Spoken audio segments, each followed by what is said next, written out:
We will learn how to create a very basic list in Python, and then how to read all the elements of the list that you have created just now.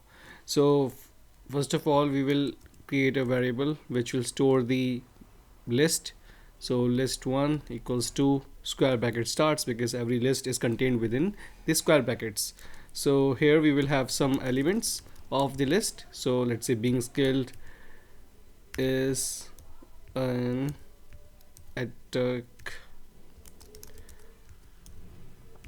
company. So basically these are some of the elements of the list, and each of these element is separated by a comma and are enclosed within inverted commas. So that is something that you need to keep in mind.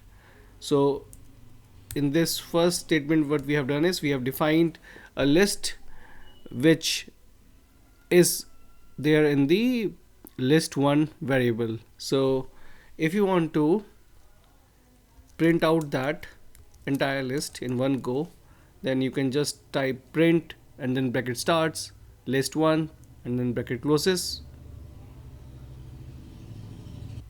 execute that, and you will see the list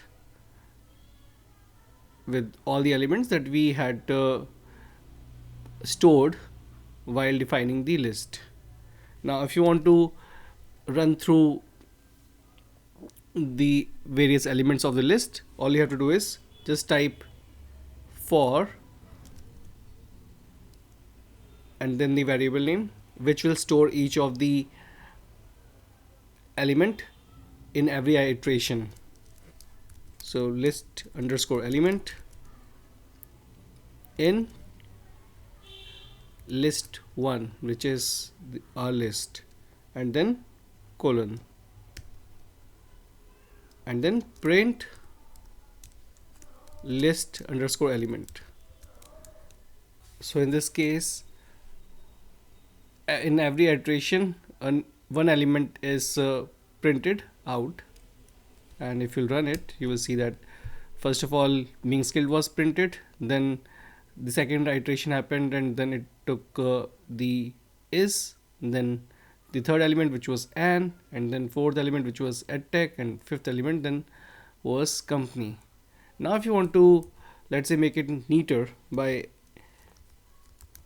making the first character in the uppercase, so then you can use title function and then run it, and we will see that first character of each element is now in capital. So this is how you define a list in Python, and then this is how you iterate through the list to get various elements of the list.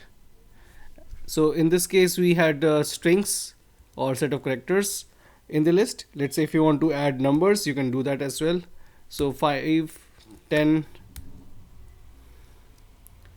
20, 40,000. So all these numbers, they don't need to be enclosed within the inverted commas, so you can just run all of that. But the issue now is that since these are of int type, title function can't be used. So we will remove that, and then we will run, and then we can see that we have all these numbers as well. Thanks so much for watching this tutorial. If you liked it, please subscribe to our YouTube channel, and if you didn't, then leave a comment so that we can improve it further.